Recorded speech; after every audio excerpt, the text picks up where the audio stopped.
Go. Hey, we're OK DK. And you're watching NOISEreel on Latest TV.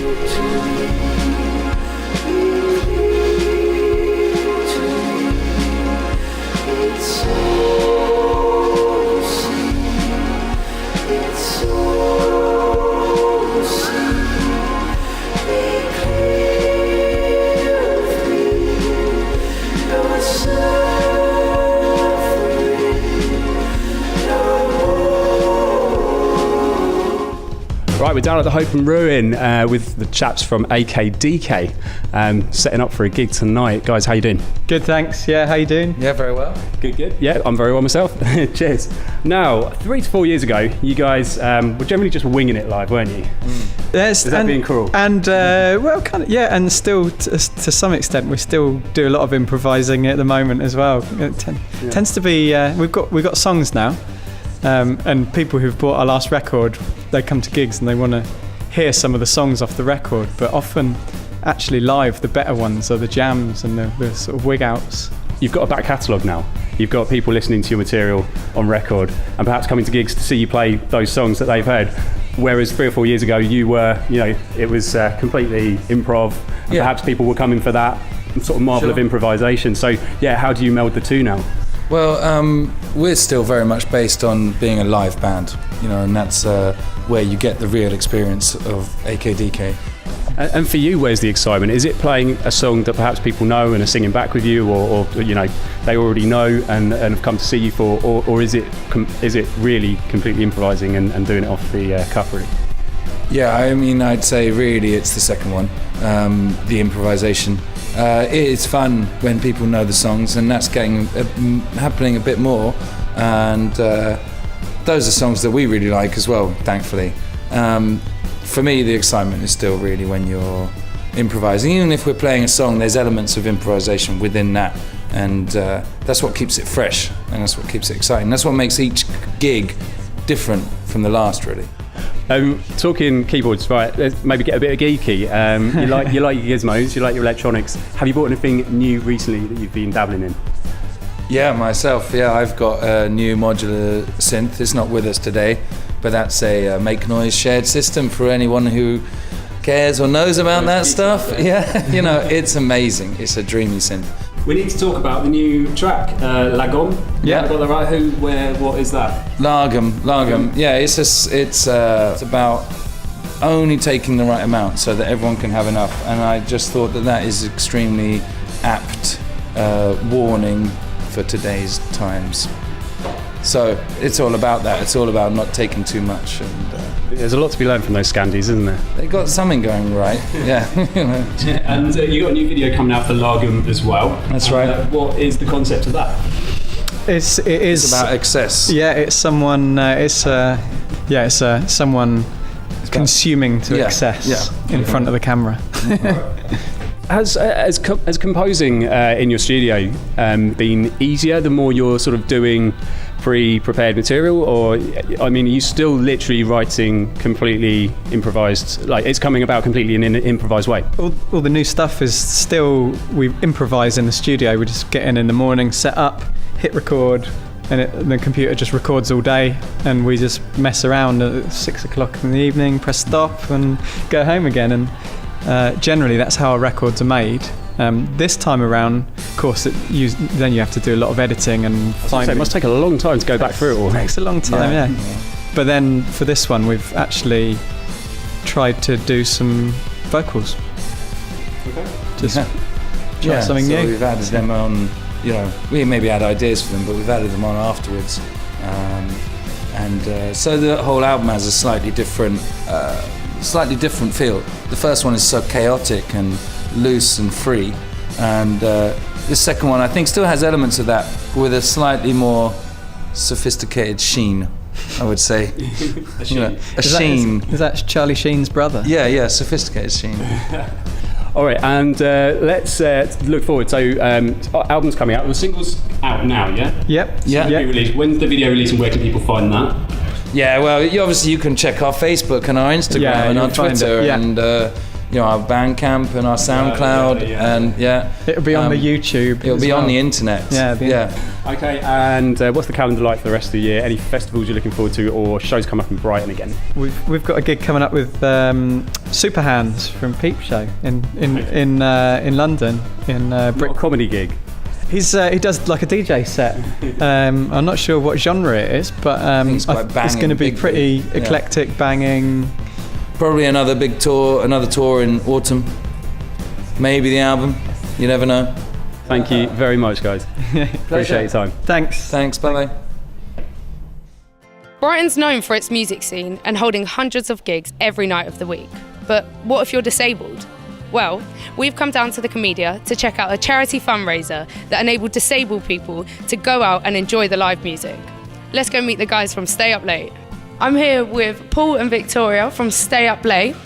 Paul is the co-founder. Could you tell us a bit about what your job consists of and a bit about the charity? Yeah, so Stay Up Late is a charity that promotes full and active social lives for people with learning disabilities so they can live the lives that they want, and a lot of the work we do is around going out to gigs and having an active nightlife. If you need support to go out, it can be really hard to make friends. So we do two things. One is campaigning to change social care settings so they're more flexible, but the main part of our work is our Gig Buddies project.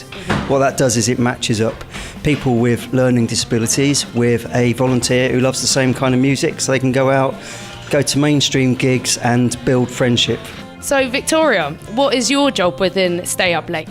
Well, I'm a quality checker. It's to make sure everybody's happy with their gig buddies, and just to make sure everybody's happy, and if there was a concern I would take it to my colleagues. That's absolutely amazing. So how can people get involved? Like, do you have volunteers? Yeah, we do, and the best kind of volunteers, we always say, are nice people who love music or some sort of cultural thing. So that's just about most people. Where can people find out more information or apply to be a volunteer? Just go to our website, which is gigbuddies.org.uk, and there's an online form. They just fill that in. It's really short, and we'll be right in touch, and we'll interview them and then hopefully get them along to our next training session. Perfect. Well, your charity is absolutely fabulous, and I hope things go well. And thank you very much for your time. Thank you, Louise. I'm here with a couple of gig buddies, Stuart and Les. So, could you define what a gig buddy actually is? So basically, a gig buddy is people who are matched together who have similar music tastes and personalities, and it's a connection of two people on a different level. You know, people that you probably wouldn't have met if it weren't for gig buddies. And through supporting Les, I help him to go to things he likes to do, rather than kind of get sent to things he doesn't like to. He's my best friend. That's lovely. So you've formed a bond through gig buddies. Yeah, we have. We're gonna arrange a gig buddies social because Les likes to socialise and he meets lots of new friends. As well as going solo stuff, you know, just me and Les. Like stuff like tonight, Stay Up Late put on. It kind of allows gig buddies from all over Sussex to come together and kind of meet and talk about their experiences. So what would you say is great about gig buddies? What is your best memory of having a gig buddy? I just like being out with a gig buddy. They mean everything to me. Don't mind who it is. I'll talk to anyone. Well, thank you so much for giving me your time, and I hope you have a fantastic night. So could I. Thank you so much, and it was great to meet you both. So Andrew, tell us a bit about your experience being a part of Gig Buddies. Well, I've been a part of Gig Buddies for a long time, and the best part, one of the parts I liked for the experience of Gig Buddies was going to Australia for 10 days because Sydney wanted to promote Gig Buddies, so we went over there for a free trip to help them. That is absolutely amazing. So Gig Buddies gave you the chance to do that? Yes, they give me a chance and a lifetime opportunity to do that. And also I've got a gig buddy called Alex who takes me out to rock pubs and gigs. And I saw Star Wars Episode 7 from midnight and did get home to 2:30. And one of the best things he's done, we ended up in the Guardian paper. So I'm here with a few band members from the band POG, who are a Brighton-based band and are supporting tonight's charity fundraiser. Could you tell us a bit about why you're here tonight? Well, we've always been really supportive of Gig Buddies and Stay Up Late. I think what they do is exceptional and very important. We've played a couple of benefit gigs with them before, so whenever they ask, we always say yes, because we love them and we know that the night's always going to be really interesting, so it varied. So, yeah, all the other ones that we've done have been great. So. Yeah, they usually tend to bring down a really good crowd, a lot of dancing and things, so it should be a good night. Do Gig Buddies make a good audience? Yes, absolutely, yeah. And they've probably given us our best review we've ever had. What was it? Something about... They said that we sounded like thunderclaps in the sky while eating Bailey's ice cream while cats danced around you, which I think is amazing. And it's actually sums us up quite well, so yeah, I'm happy with that. So very descriptive, very descriptive. Perfect. Brilliant. Well, thank you so much for your time, and it was lovely speaking to you all. And enjoy. Will do. Thanks very much.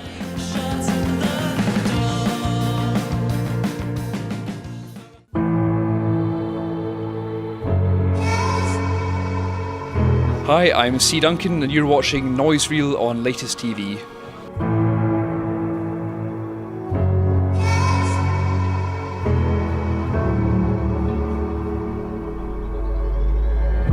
On Broadway, in moonlight, you're a shadow on the empty road. Your concave, you disguise, but you're never gonna let me know. Lying in your arms got comfortable, and now I'm here. I run like thunder, and I can hear the drums. No thanks to you, I've let go. But you can't hold your hands up, but you can't hold your hands up, and you keep your head low. But you can't hold your hands up, but you can't hold your hands up, no.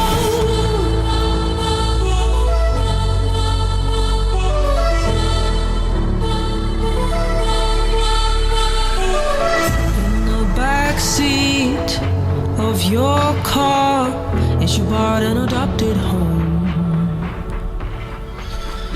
You shape shift like smoke rings, growing hollow as you watch me go.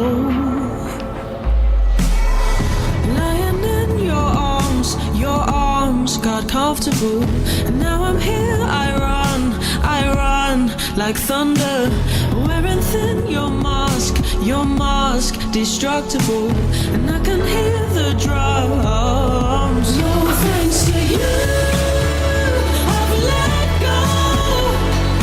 But you can't hold your hands up, but you can't hold your hands up, and you keep your head low. But you can't hold your hands up, but you can't hold your hands up, no.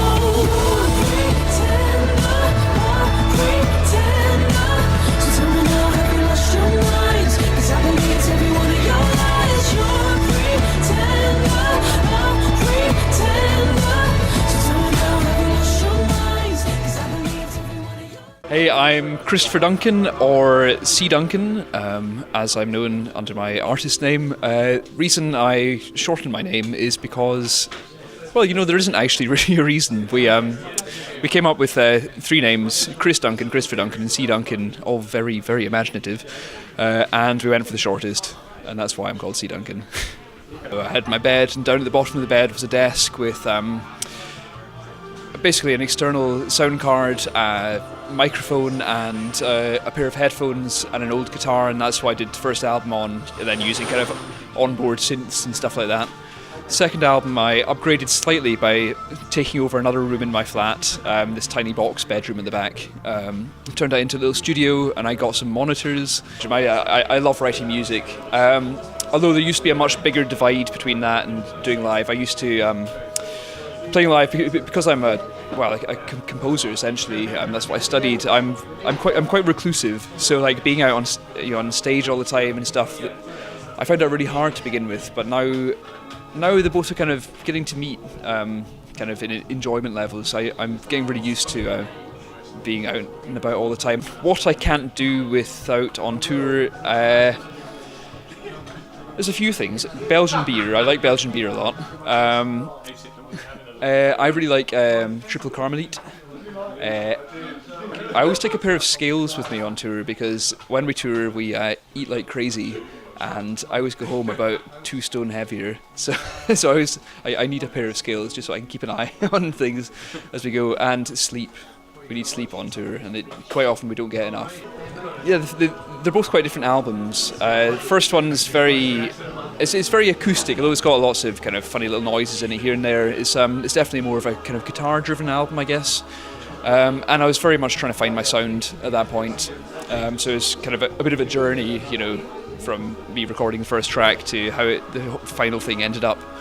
Whereas the second album is it's a much more personal album. I'd worked out in the first album what I wanted to sound like and what I wanted to do with my music, and so I had a real kind of, I guess, there's a much stronger idea for the second album, so I could put more into the lyrics and kind of work it around that and around a certain new sound. So it's a much more coherent album. It'll be slightly different, yeah. I've started it, so I started writing and recording for it. But again, it's always too hard to tell at this early stage. It might turn into something completely different. But yeah, it's going all right. Over the years, I've had some of my favourite artists like Sigur Rós, Animal Collective, Vashti Bunyan. There's just hundreds of guys on that label that I just really, really liked, and I thought my music was so influenced by that maybe I'd be able to get onto the label as well, and to my surprise it worked. So I sent a demo down to them on SoundCloud. They gave me some feedback and they put it up on a demo site, and just kind of took it from there. And then I was invited down and they said, write us an album please. So it was just a really nice kind of natural thing that happened. And yeah, they're a great label for not giving me as an artist any boundaries whatsoever. They just basically say, Chris, you do whatever you want, and basically we'll release it. It's very, very surreal because I recorded the album in my bedroom, and then to kind of take it out to, I guess to the public to that extent, because the Mercury is a great exposure for artists, and it was a really big deal, but a lot of fun. Only one thing that we've got, but it's something that they want.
Hey!